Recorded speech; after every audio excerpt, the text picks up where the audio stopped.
हरि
ओम।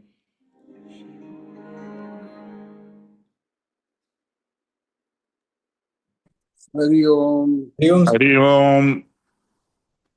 हरि ओम। हरि ओम sir. Hari ओम sir. Hari ओम। Hari Om everyone. Hari ओम।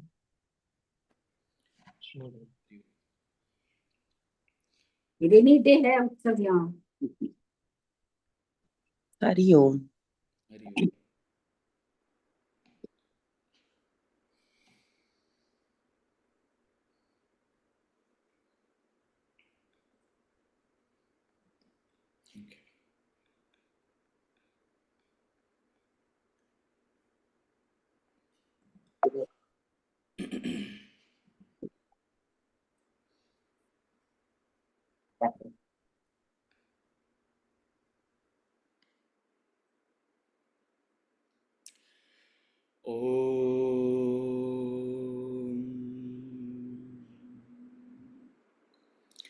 प्रातः स्मरामि हृदि संस्फुरदात्मतत्त्वं सच्चित्सुखं परमहंसगतिं तुरीयं यत्स्वप्नजागरसुषुप्तमवैति नित्यं तद्ब्रह्म निष्कलमहं न च भूतसङ्गः तपोभिक्षीणपापानां शान्तानां वीतरागिणां मुमुक्षूणामपेक्षोऽयम् आत्मबोधो विधीयते।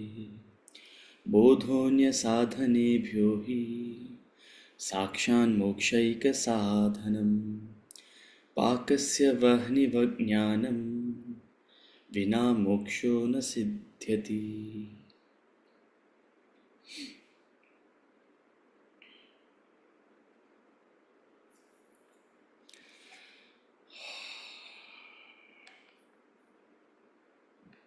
Okay, we'll chant from verses 28. Verse number 28 to 32 from chapter 4. Verse number 28 to verse number 32.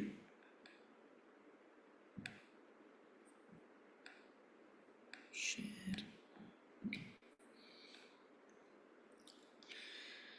द्रव्ययज्ञास्तपो यज्ञाः योगयज्ञास्तथा परे स्वाध्यायज्ञाय यज्ञाश्च यतयः संशितव्रताः द्रव्ययज्ञास्तपो यज्ञाः योगयज्ञास्तथा परे स्वाध्यायज्ञाय यज्ञाश्च यतयः संशितव्रताः।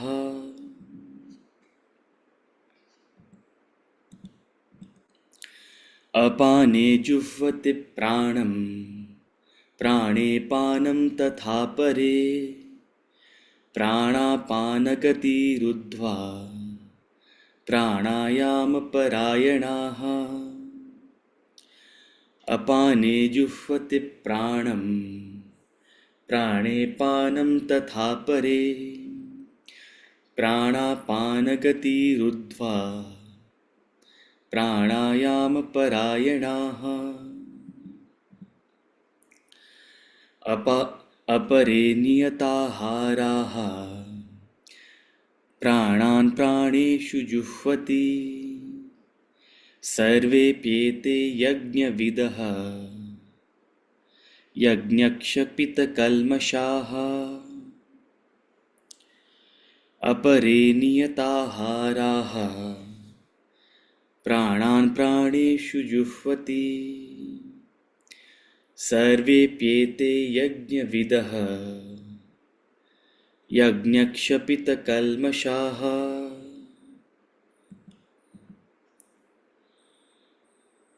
यज्ञशिष्टामृतभुजः यान्ति ब्रह्म सनातनम् नायं लोकोऽस्य यज्ञस्य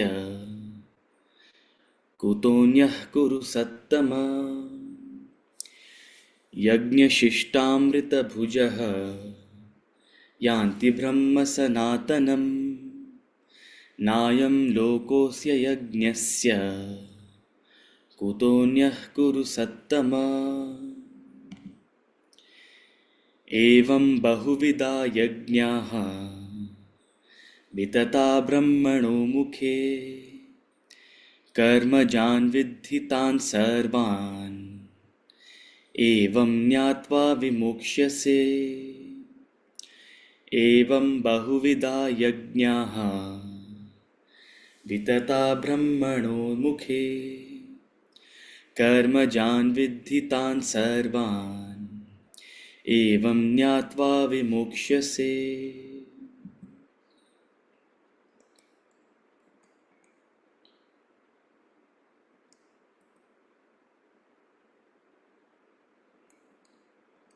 Okay. We were covering the 12 yajnas we had started in the last class. So, of course, we all are familiar with the idea of a yajna. Yajna is the essence of karma yoga. The spirit of yajna is the essence of a selfless action. And the symbolism in a yajna is that you are a participant of this collective activity called yajna, where everyone brings their offerings, their contribution, their effort to a collective cause towards a higher goal. That fire represents the higher goal into which you offer your efforts, your contribution, and based on the offering, that fire is kindled. The kindling of the fire represents the result. If it kindles well, it's a successful result, which is why a good kindling is considered auspicious and not so good a kindling is considered inauspicious. There's no other reason. There's no secret message the universe is trying to send you when the kindling doesn't happen. It's only symbolic.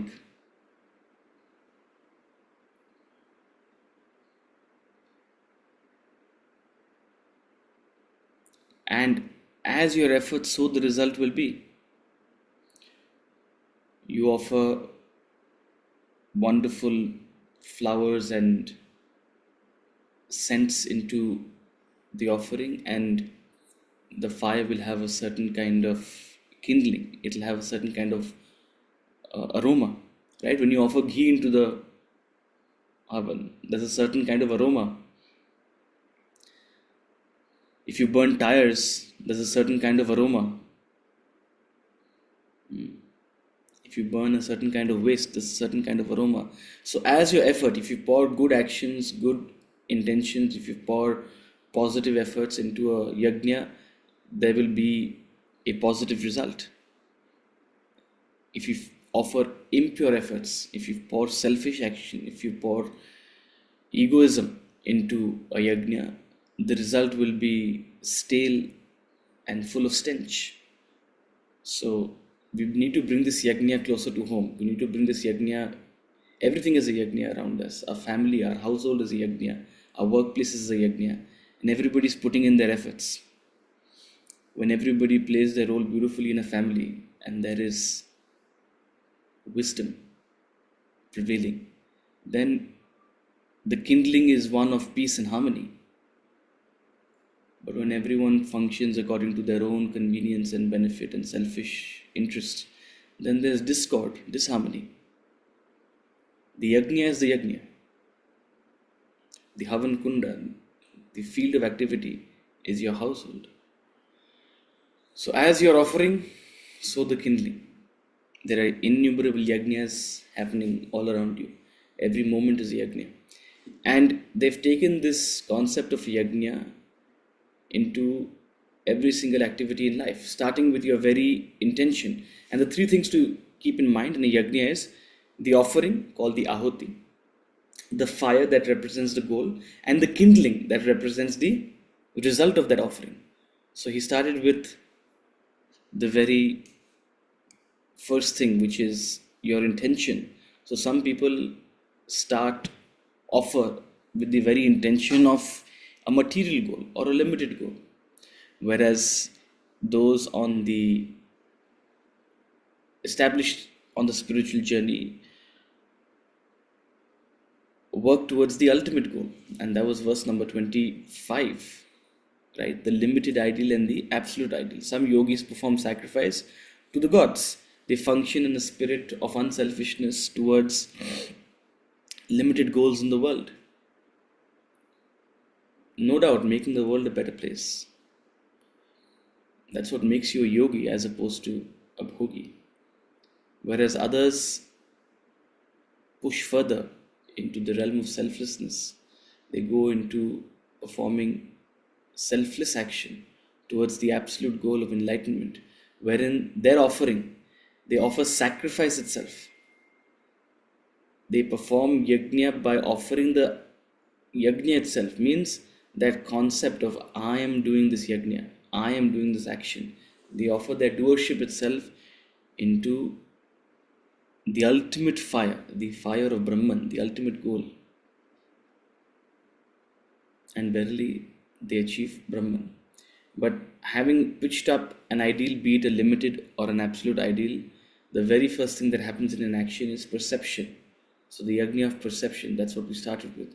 Yajna of perception and the yajna of restraint. Third and fourth yajna in verse number 26, where we said, we offer a variety of stimuli, sound and other stimuli, as sacrifice into the fire of the senses. The senses being the fire, stimuli is offered, and what is kindled? Perception is kindled. Stimuli is offered to the senses, and the senses give you a perception.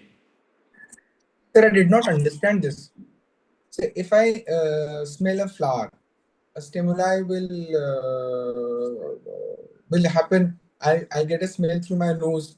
So how, and I'll have that perception of that smell. But how does that lead to yagna? I could not understand. So essentially, a yajna is simply an offering into a fire and a result of that. Those are the three elements of a yajna you have to understand, right? I mean, that's what makes a yajna, essentially. So what is being offered is stimuli into the fire of the senses. So you're offering stimuli to the senses. What results is a perception. So it's a simple line of causation. So he's calling it a yajna. He's symbolizing this activity as a yajna, right? In and through, where is your focus? And what makes this a yajna is your attention on not what is being seen or what is being heard or what is being spoken, right? When your focus shifts from the wonder of perception to what is being perceived, that's what makes it mundane. The yajna is in the marvel that perception is happening. So the yajna of perception, the reason this is symbolized as a yajna is to draw our attention to the marvel of perception. We take perception for granted. just because we've been given senses. Oh, what else will eyes do? Eyes will see. What else will ears do? Ears will hear. Right? But in and through every moment, in and through every perception is magic. What makes the eyes see? Beyond the fleshy organ. See, pardon me, but suppose I take out your eye. Yashoji, I couldn't buy you a ticket to New Zealand, but let me take your eye to New Zealand. Ah, that way I'll be able to show you New Zealand. Will your eye see? So, what's making the eye see? The eye itself is just an organ through which seeing is happening. What makes the perception happen?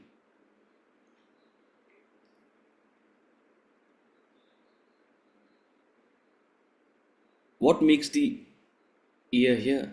What makes the skin feel? What makes the nose smell? When your attention shifts from what is being perceived to what makes me perceive, that wonder,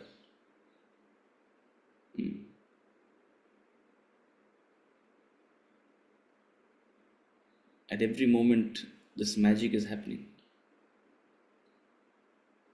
Stimuli is offered to senses, and perception is kindled. Are you able to see the inaction in the action? Are you able to see the underlying enlivening principle making the senses work? Enlivening the senses.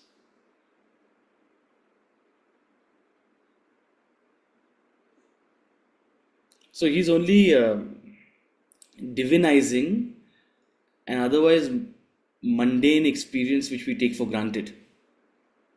May I? Please.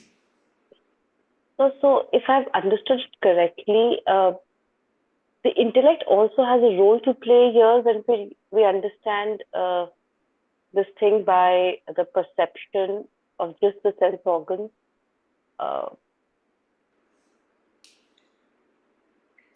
So you're asking whether intellect has a role to play in perception? Yeah.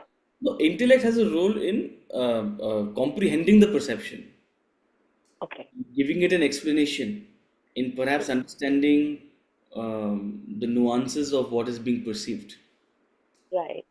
right? Okay. Yeah. And that itself is another, wonderful journey, trying to understand. But even before that, even prior to the intellect coming in, simply through the senses, perception is occurring. What makes me perceive? And thereafter, proceeding from perception arises self-regulation. So when you offer these perceptions into the fires of restraint, self-restraint is kindled. So regulation and moderation is a result of your efforts to not simply be carried away by perception. So in this chronology of action, there is the intention, there is a perception, there is restraint. When you function like this, when you function in the spirit of restraint with the right knowledge, so all these functions of the senses, all these perceptions, all of your experiences, all of your experiences offered into the fire of self-control. What is kindled, what results is a self-controlled individual. What results is a perfectly balanced person. And curiously, he says it's kindled by wisdom. So what is actually making self-control happen? What is actually leading to a balanced individual? It's not just physical restraint, but it's actually a mental application of knowledge. When knowledge turns to wisdom, so what you're offering is your effort to understand spiritual knowledge and turn it into living wisdom. When that offering materializes, it turns into a self-controlled, balanced, mature individual. So he's simply divinizing this entire sort of course of action. How does one actually land at a balanced and mature state of being? And he'll continue. He'll continue in verse number 28 with external activities. But that's where we ended in the last class. So So, what is the difference between the self-restraint and self-control? It is similar only.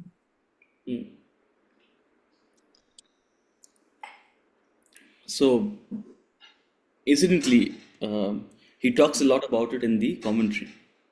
So if you were to read the actual commentary, he talks very specifically about it. And there's also a hint. There's also a hint in the word fire.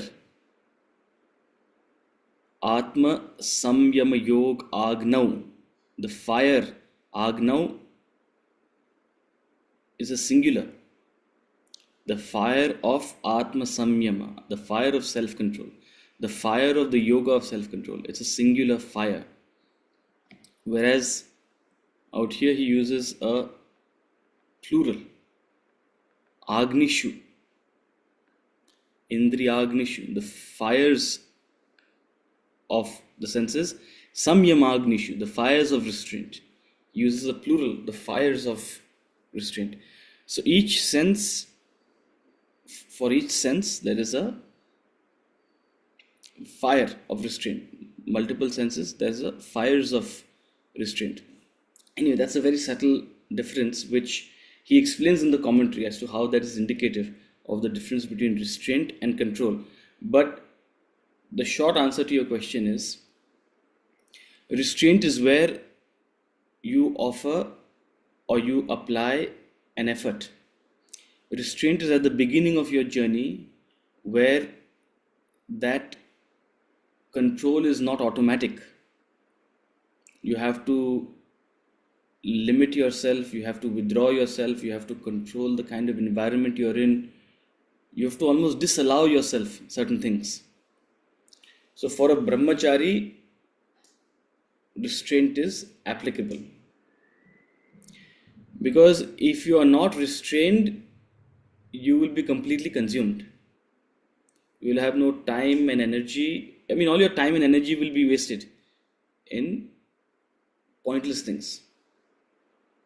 And how is restraint ensured? Restraint is ensured through a schedule, a discipline, hatha yoga.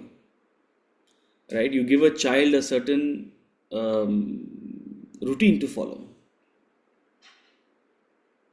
Or if you're trying to bring about any change in your life or in your habits, you have to practice restraint through a certain routine or discipline. So at the beginning of any journey, restraint is applicable. At the beginning of any journey, you have to limit or control. But people often think that spirituality is all about this limiting and controlling and denying and keeping yourself away from things. No, that's not the case.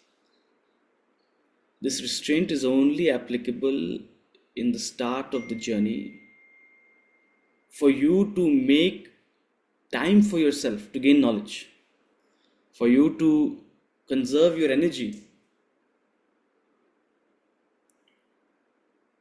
to gain knowledge, wisdom, and pour your efforts into productive channels. the sooner that knowledge trickles in, the sooner that knowledge turns into wisdom, which is why he says kindled by wisdom. When that wisdom actually settles, what results is a self-controlled person. So when you all offer all your activities of life with wisdom into the yoga of self-control, what results is self-control, maturity, stability, equanimity. Initially, when there is restraint, there's almost a conflict. Your mind is saying one thing, your intellect is saying something else. Your mind wants one thing, your intellect is standing as a policeman almost. You need to be monitored, right? But when you reach the state of control, your mind and intellect are in harmony. Your mind feels what the intellect thinks, your intellect is able to connect with what the mind feels.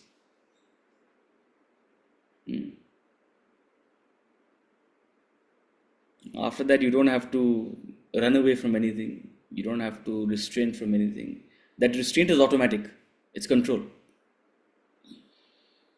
But that's a maturity that comes with time. So many older people, even though they still follow a certain routine, now it is hard not to follow the routine. The routine has become their norm. Huh? Earlier, it's difficult to follow a routine. Why you want to do 20 other things? Now the routine has become the norm. It's hard to be any other way.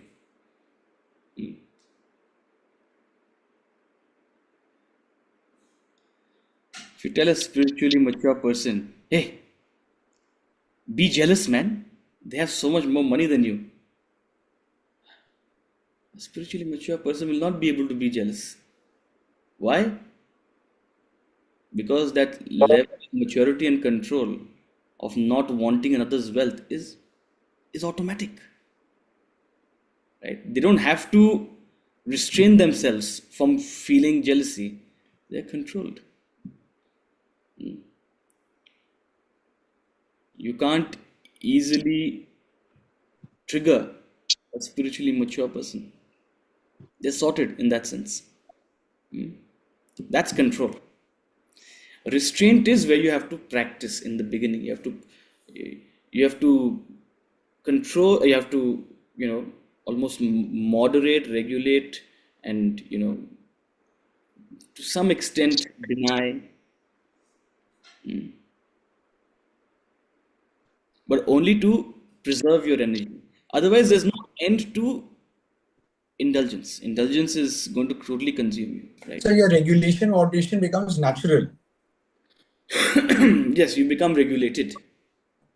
One could say yes. Balaji, your question. Hari Om. So you're talking about, Soji, you're talking about focusing your attention on what you perceive, shifting your attention from what you perceive to what enables you to perceive. Am I right? Indeed. Okay, such being the case, yeah, it's a marvel, no two opinion. But then once I start focusing on that, again it becomes a monotonous routine thing, After a period in time, I said, so what? Yes, that is a life force and that enables my sense organs to perceive the things, The feel will not come. What should one do to really be on that particular thing? So when we say that, so very, very fair point, and the idea is not to intellectually tell yourself, oh, what is making me perceive? Think of it as a,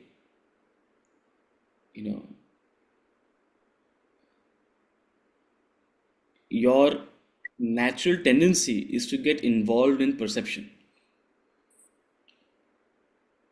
That's the nature. Why? Because your mind will get involved in perception, and that mind will drag the intellect into this involvement, right? So this guidance only serves as a reminder to pull yourself back, to become a sakshi, to become a witness. So in and through the innumerable perceptions, it's almost making it a habit. how many times am I able to remind myself about the marvel of perception? 5 times a day, 10 times a day. We say, you'll be surprised, it's very hard because once you're involved, you'll forget about it. Right? You're completely taken over by your mental involvement and the associated emotions. But pulling yourself back and just feeling that marvel is a spiritual experience. To make it a habit, what we do is we remind ourselves before meals.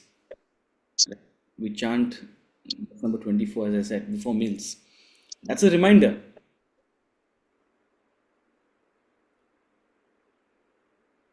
What makes me perceive? What makes me consume? What makes me digest? Aham Vaishvanaro Bhutva Praninam Dehamashritah Pranapana Samayuktah Pachamyannam Chaturvidam. That's verse number 24 of 25 of chapter 14, if I'm not wrong. That's the other verse we chant. Brahma Arpanam Brahma Ye Brahmagno Brahmanahutam Brahma Ivatena Ganta Brahma Karma Samadhi. Everything is Brahman. So it is not so much a intellectual assertion, oh, there is the self behind it. The self is just a name given to it, right? This is only a practical guidance that your mind will get involved, your mind will get consumed in experiences. This is a tool with which to pull it back.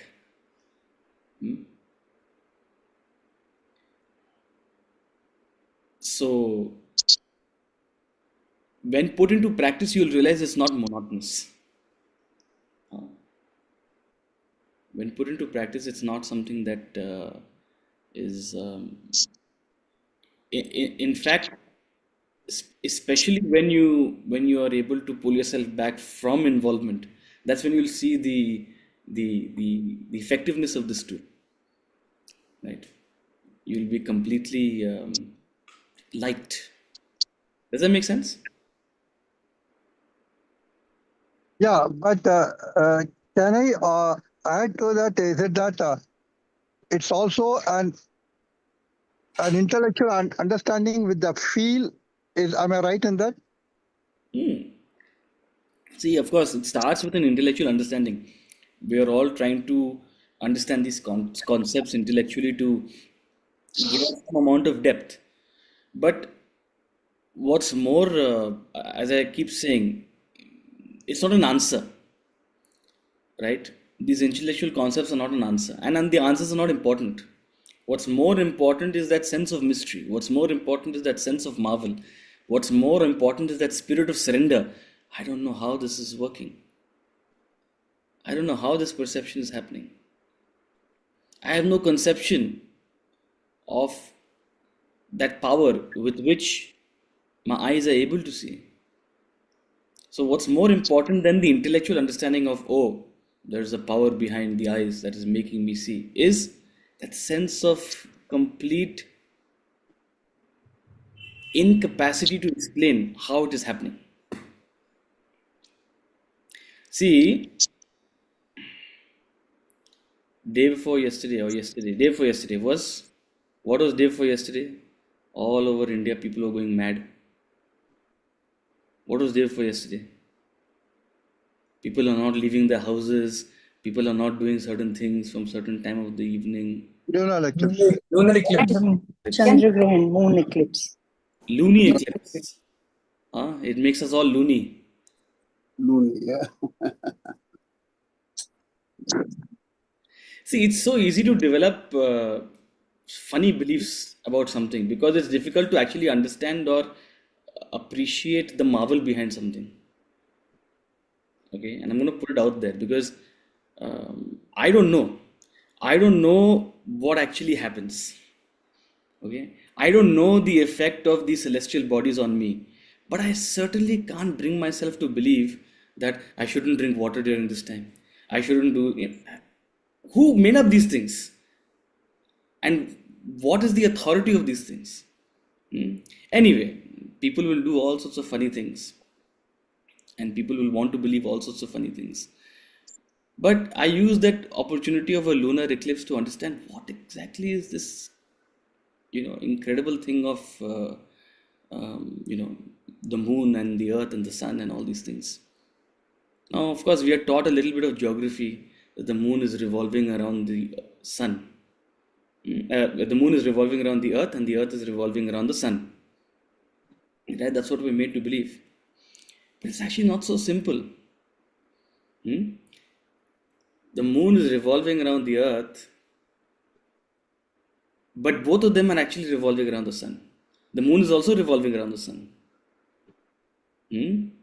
So we think of it as simple circular motion. It's actually like, beautiful elliptical motion, and it's actually incredibly hard. It's incredibly hard to, the math behind it, of of how it happens. And I went down this rabbit hole of trying to understand, and despite being reasonably trained in mathematics, it was just an incredible sort of exercise where the common person like you and me takes all of these things for granted. But actually, this entire sort of cosmic, forces of gravity, and how sort of, heavenly bodies sort of react with each other, and how, first of all, it's incredible how thousands of years ago, our culture was able to sort of, accurately measure all these things, right? If it is in books like the Surya Siddhanta and all these things, it's incredible. The fact that they had not only the intuition to, try to conceive this, but even the capacity to measure it. And bring about a system where they're able to predict with mathematical precision when this eclipse will happen. It's amazing. It's amazing. Now, what's making these heavenly bodies move in a certain way? What's making these forces of gravity function in this? It's more a mystery. The depth in it, the beauty of it is in the mystery of all of these things happening, right? So, what is Chandragrahan? Chandragrahan is an opportunity for you and me to actually think about this, to marvel at this. What's more important this exercise is this spirit of mystery that I have no idea how it's working. I actually have no idea how it's working. Even the experts in the field are baffled.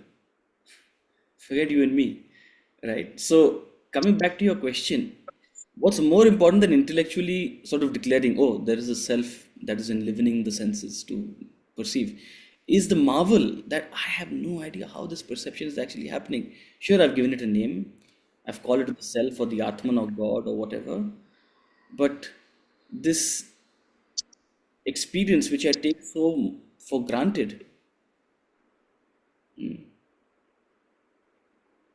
as if it's a birthright that my eyes must see, my ears must hear, and then, of course, Khuda na khasta has this. Suppose your eyesight is taken away from you. Suppose your ears are taken away from you, your capacity to hear.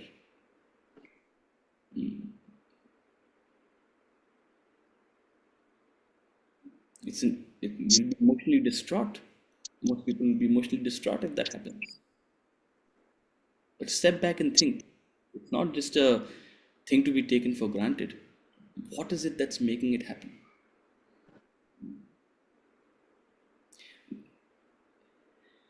Again, I'm saying it's an opportunity to remind yourself about it. That's it. It's not to mechanically tell yourself every time it's not possible also to mechanically tell yourself every time you're perceiving. But just when you see yourself getting too involved in any perception, just when you see yourself getting too dragged away into a certain perception, this is a tool to pull yourself back and become Sakshi. So you understand the distinction between simply understanding it intellectually and using it as a tool to. Yeah, I got it, Saji. Yeah. Okay. Verse number 20. Oh, yeah. Prachi, Ankit.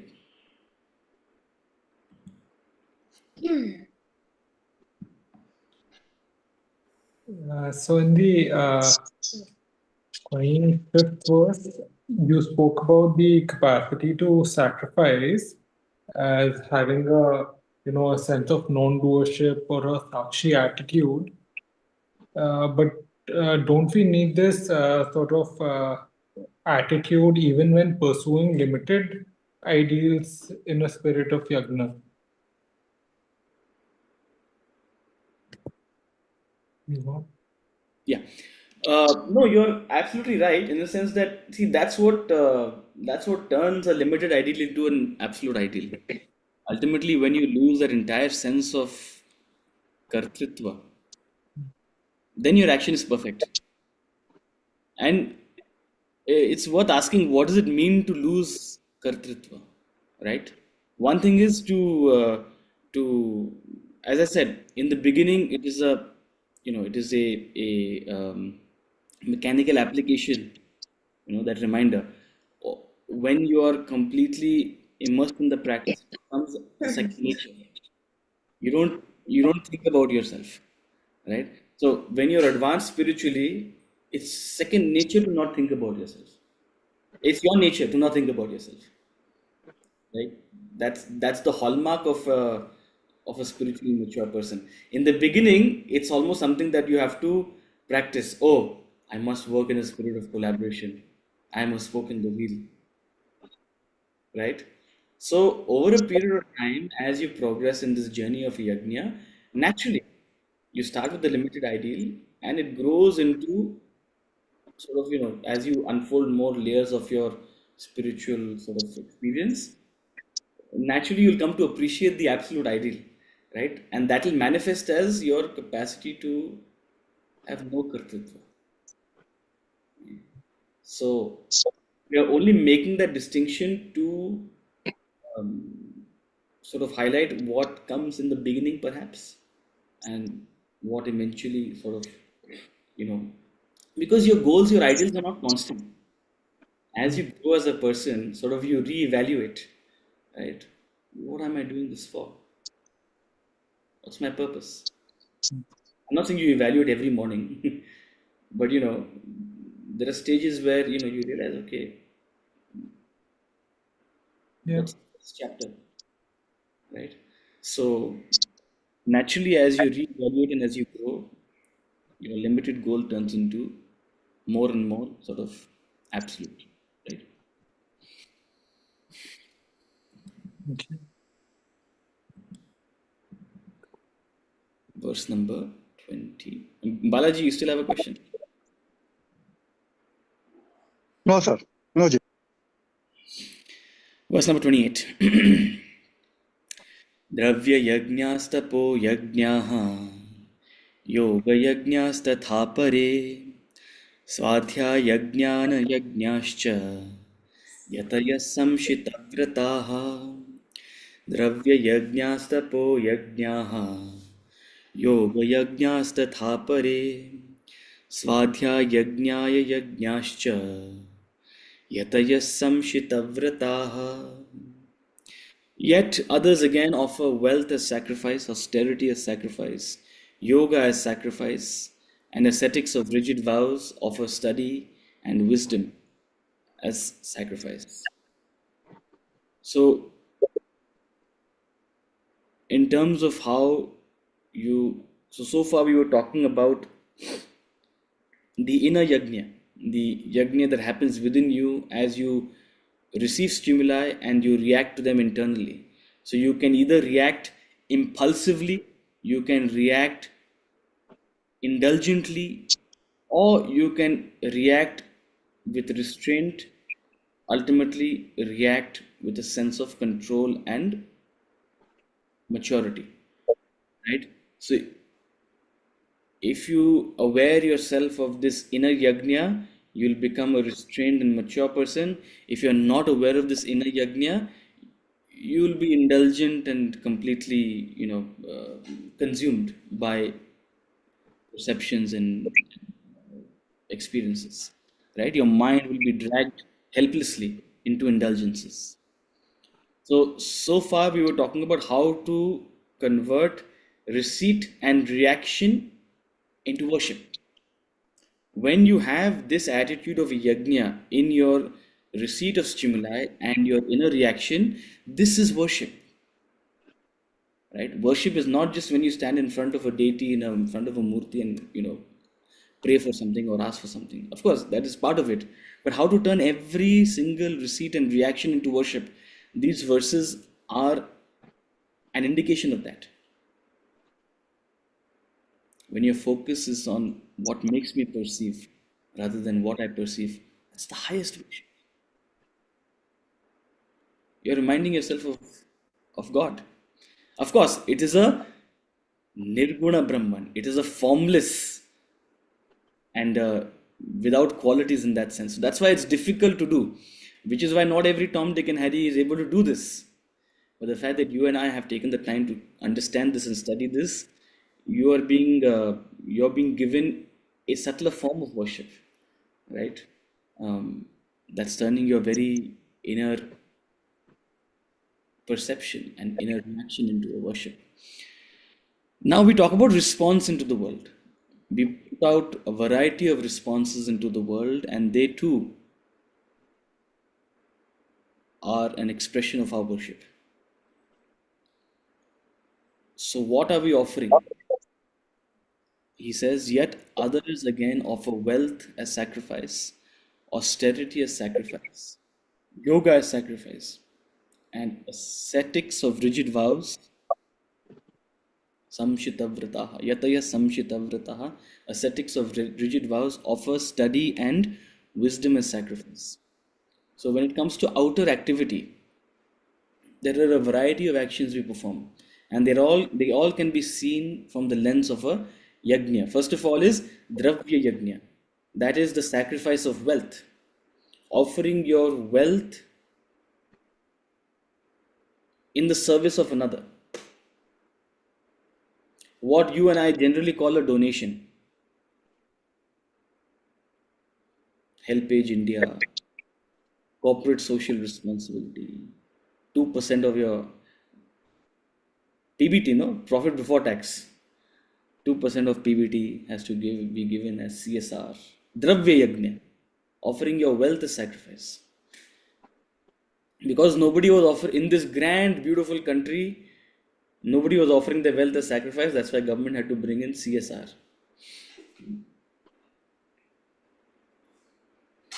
Or when we go to a temple, what do? We do Dravya Yajna. We put money into the, either on the arti or we put it into those, containers. So offering wealth in the service of another, offering wealth to support a cause is called yajna. But you can do more. You can do tapo yajna. We're not saying don't do dravya yajna. Okay? It's not an either or. Beyond dravya yajna or in addition to dravya yajna is tapo yajna. Tapo yajna is beyond offering just wealth, offering your time and energy, your austerity. Tap, making the individual effort. That's a deeper contribution to any cause. In addition to offering wealth, different people can offer different amounts of wealth. But beyond offering simply wealth, are you dedicating some time and energy to the cause? It helps us understand the cause deeper when we offer our time and energy to it. See, even in our CSR activities, we generally ask our employees, or we find ways in which our employees can participate. It helps us connect with the cause better. In any cause, if you're able to offer tapas, if you're able to offer your time and energy, you'll be able to connect more deeply with that act of service.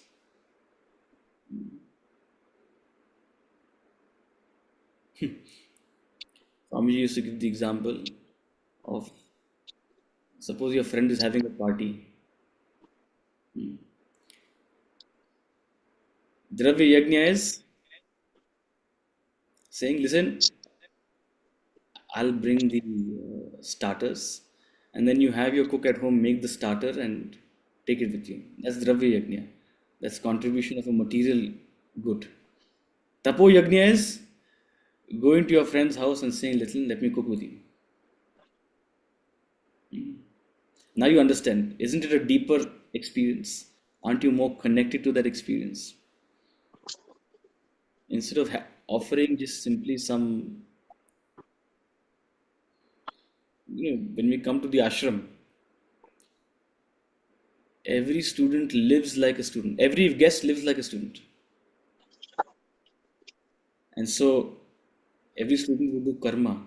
So we would tell the guests also, you have to do karma. And 9 out of 10 times, the only karma we had for the guests is, please cut bhindi with us. Please peel the vegetables with us. Not in the kitchen. Occasionally, the unlucky ones used to come with me into the garden. I would make them, use a shovel to move some dirt around or rake some leaves and stuff like that. Back-breaking work. But when you do that, you feel more connected to the endeavor that is the ashram. One thing is to offer, sign a check, 10 lakh rupees to Vedanta Academy or to this academy or to that academy. One thing is Dravya Yajna. Other is being engaged, helping in organize perhaps an event or a lecture, personally sending out invites and making sure arrangements are made. That's a Tapo Yajna. You'd be more engaged in that activity. And how are you more engaged? By offering your austerity, by offering your efforts, time, energy. Beyond Tapo Yajna is Yoga Yajna. Yoga Yajna is going a step beyond and contributing emotionally and intellectually. So one is material sacrifice, one is material offering, other is physical offering. Beyond that is emotional and intellectual offering. And this is when, you can't have Yoga Yajna with anyone and everyone. But at least in your relationships, at least in your, your private affairs or your immediate affairs with your employees, are you making the effort to truly understand their position? Are you making the effort to actually hear them, listen to them? Attention is a very, it's one of the greatest expressions of charity, charitable disposition. Are you making the effort to actually connect with them emotionally and empathize with them? Starting with your own children or your own parents, starting with your siblings, with your immediate friends. Have you made that effort of Yoga Yajna? In most relationships, there's a lot of dravya. Maybe there's some amount of, there's not that much tap, but there's even lesser Yoga Yajna. And that's what causes a disconnect. To truly connect with something, you have to be connected at the level of the mind and intellect.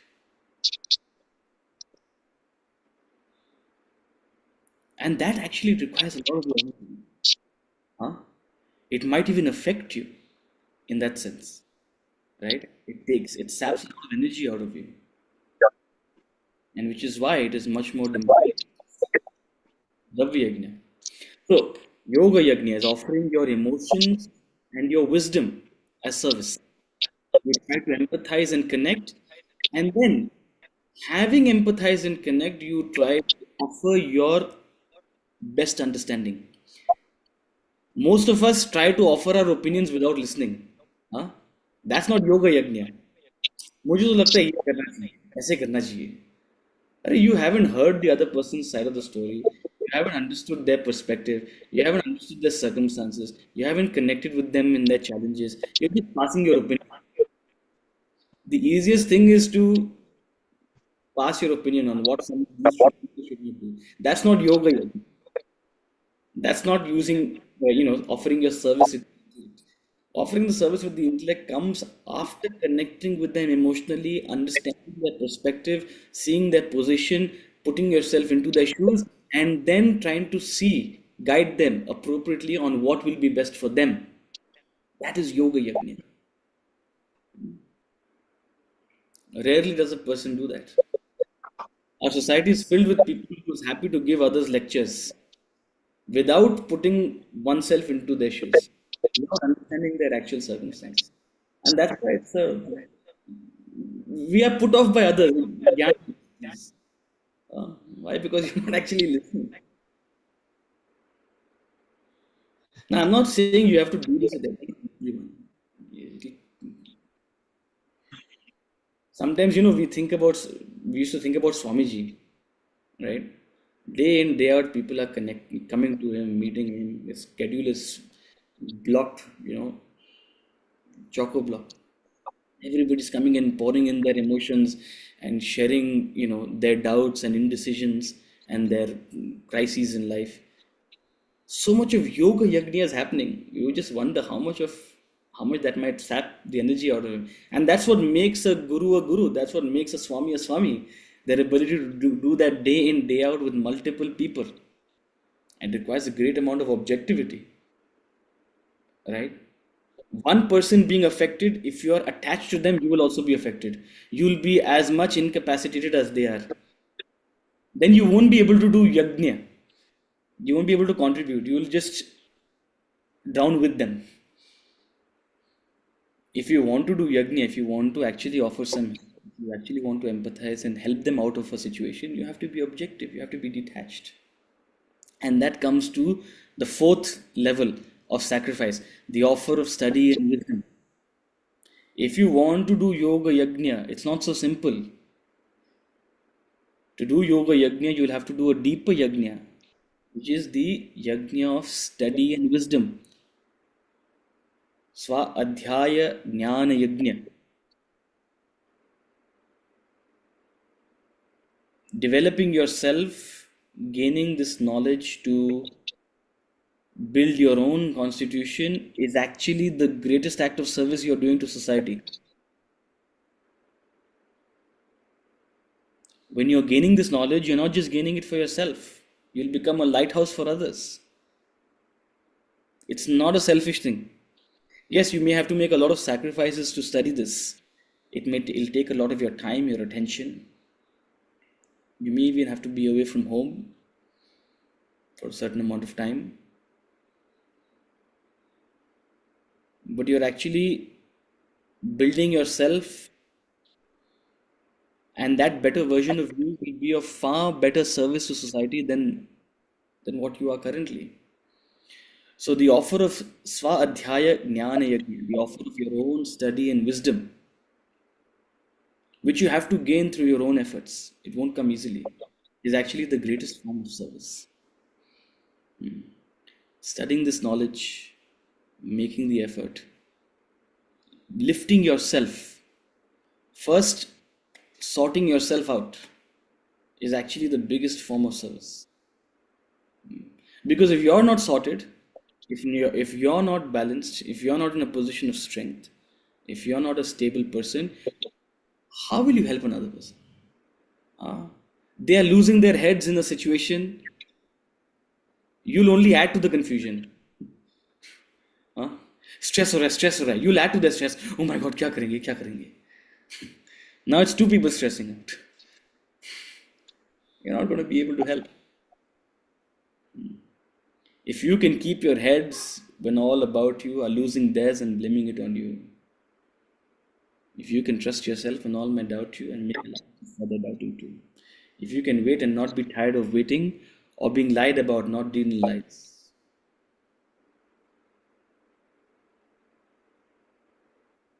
or being hated, not give way to hatred, and yet not look too good, nor talk too wise. It's a beautiful poem called If by Rudyard Kipling. I was very fortunate to have read it as a child. I always thank my teacher, Mr. Pitts. Mr. Pitts was the teacher who introduced this poem to us.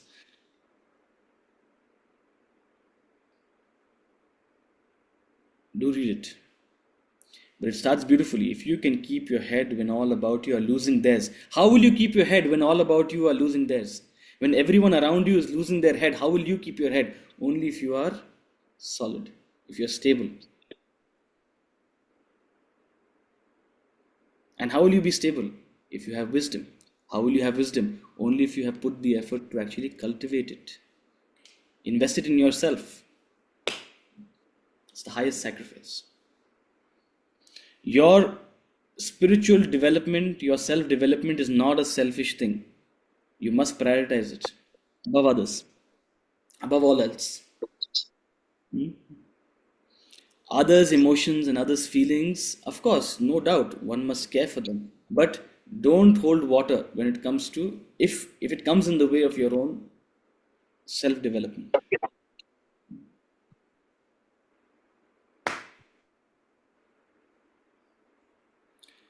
So, outward action comes in all these flavors, right? Dravya yajna, yoga, tapo yajna, yoga yajna, sva adhyaya, jnana yajna. We'll continue this discussion on the yajnas. We'll talk about the pranic yajnas, the yajna of prana and apana in the next class. But we'll conclude with this thought. Balaji, do you have a question?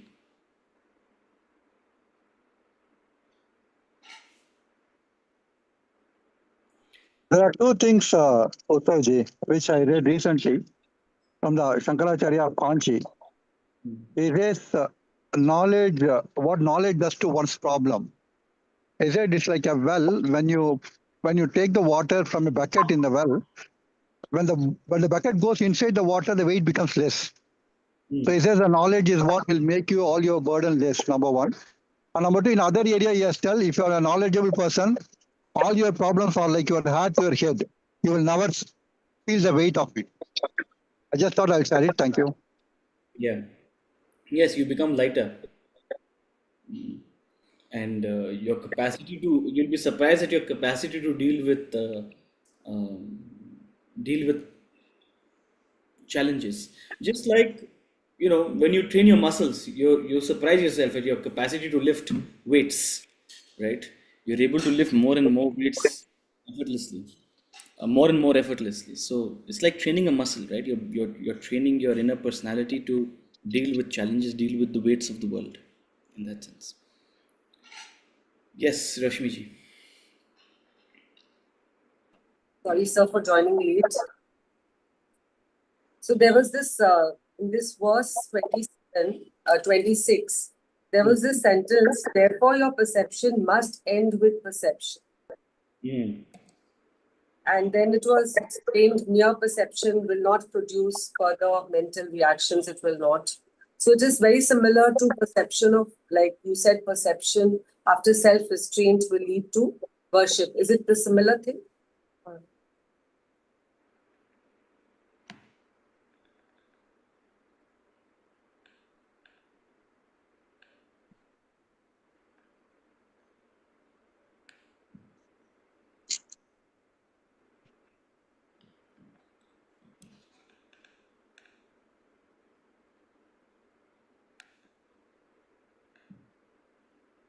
It's a beautiful concept. Perception must end with perception. And if you want to read a little more about it, go to chapter 2, verse number 64. 65.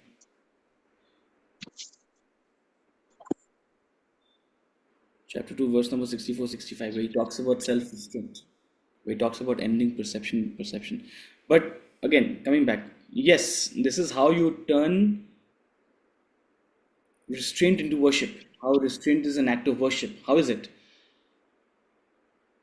Perception happens. said, if you allow perception to simply flow, you allow perception to repeat, if you allow mental indulgence in perception, what it will lead to is strong desire. It will lead to an uncontrollable force pushing you to impulsively do things. Right? So this is what he's saying. The five perceptions of hearing, seeing, smelling, tasting, touching correspond to five sense organs. When a sense organ perceives a sense object, the enjoyment of that perceived particular sense object is complete. Right? Now the perception is over. But after the perception ends, the mind tends to linger in that enjoyment. You develop the thought, oh, a little more. Oh, I want to enjoy it again. Oh, I'm going to come back to it. So this mental indulgence after the perception has ended, it tries to relive the experience through memory. Right? So perception is not the problem. The mind's tendency to relive the experience through memory is what strengthens the desire for it. Oh, I wish I can do it again. I want to do it again. Now, the point is that you cannot stop perception and you shouldn't stop perception. Enjoy the world for what it is offering you. But how do you maintain yourself? How do you maintain your control without becoming a slave of your perceptions, without becoming a slave of your experiences? So he's offering a way in which to do that. He's saying, well, while the mind tries to linger in the experience, that's what you must control. If your mind continues to revive and revel in past perceptions or what you have perceived, if you marvel in that feeling, then you develop desires for that. You're strengthening desires. And when you develop desires, desires are the enemy of restraint. What compromises your restraint, the strength of your desire is inversely proportional to the strength of your restraint. It means less desire, high restraint. More desire, less restraint. Weak desire, high restraint. Strong desire, weak restraint. This is true for a beginner, this is true for an advanced person, regardless. This is a law. Such practice of strengthening your desires destroys your restraint. On the contrary, if your mind does not linger in the enjoyment of perception after the end, no further desires are created. Right? Again, this is a theoretical postulation of what is happening within you. That if you simply perceive but don't let the mind linger in that experience, you're actually not feeding or adding to desires. Right? In fact, you're strengthening your self-restraint. How are you strengthening your self-restraint? You're learning from that experience. You're seeing its power. You're seeing what it does to you. Right? Therefore, your perception must end with perception. Meaning what? You don't have to deny yourself experiences. You don't have to shut your eyes and close your ears, block your nose. You don't have to not eat. You don't have to not enjoy. No, that's not what you're saying. You must get into the habit of ending perception with perception. Once the perception is complete, khatam. Once you've enjoyed the beautiful pizza, tasty pizza, khatam. Once you've seen the beautiful sight, khatam. You go to Italy and see the Dolomites, appreciate it, khatam. Done. Aage badho. End perception with perception. But sir, वो memory से तो erase नहीं होता है. Regulate your mind's tendency to go back into the memory. That's all we're saying. That is what it means to end perception with perception. Don't unnecessarily tap into memory. That's the practical application of it. Memory में है, don't unnecessarily allow your mind to tap into it. And how do you do that? By giving yourself something else to do. आगे बढ़ो. Right? Mere perception doesn't. This is a very important point. Mere perception does not produce further mental reactions. So mere perception is not the problem. That's how the most spiritual people function in the world. They live among us, they do things like us. They eat, they greet, they enjoy, they revel. There's no problem in perception, but mere perception does not do anything. It is the mental indulgence that does it. So it will not create desires. If each perception simply dies away, that is only strengthening your self-restraint. It's a test for yourself, right? So this is a form of worship. This practice of ending perception with perception. I don't know if you ever would have thought that this could be a worship. This is worship. Like we say, work is worship, right? This is worship. Ending perception with perception. It's taking you closer to God. Why is it worship? Because it's taking you closer to God. It's turning you into a more meditative being. It's turning you into a more self-controlled individual, right? So similarly, if you treat all perceptions thus, if you end all perception for the sense object with the actual perception, not allowing further mental indulgence, the self-restraint becomes established. However, when you merely consume perceptions, when you let perceptions die away, you develop self-restraint, right? So this is a yajna. This is the yajna, right? Fascinating interpretation. But I can tell you, in 15 years of having studied this is one of the most practical guidance that I have seen for my own sadhana. Practical guidance. Enjoy it and aage badho.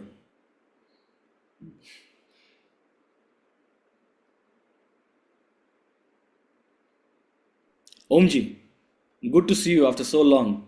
No, Welcome. I was on the tour. So today I am in Gurgaon. Are And- you also in Gurgaon? I am in Gurgaon, yes. Can I see you in your house? Absolutely. Where is can you give me the address? I will just note down. And what time is the best time? I will be at work till around 4:35. But I'll send you a message. Okay. I'll send you a I'll message. wait for that. But where is your house actually? My house is in Sushant Lok. Okay, I know that. I'm in Sector 50. Okay, not too far. Yeah, Nirvana country. Yeah, about But 20. I will love to see you and have your darshan personal. Got darshan. And if anyone else is in Gurgaon and they would like to tag team with Omji, some time today. Much overdue. But Please let us know the time. I'll do that. Okay. Thank you, sir. Anji, thank you, sir. Great. We'll conclude with that thought. And for others in Calcutta, I am also in Calcutta next week. So we can plan a in-person class as well. So we'll discuss all of this in the group. And Omji, I'll message you after this. But thank you everyone else for joining. And we'll see you again day after tomorrow. Thank you. Hari Om, sir. Hari Om.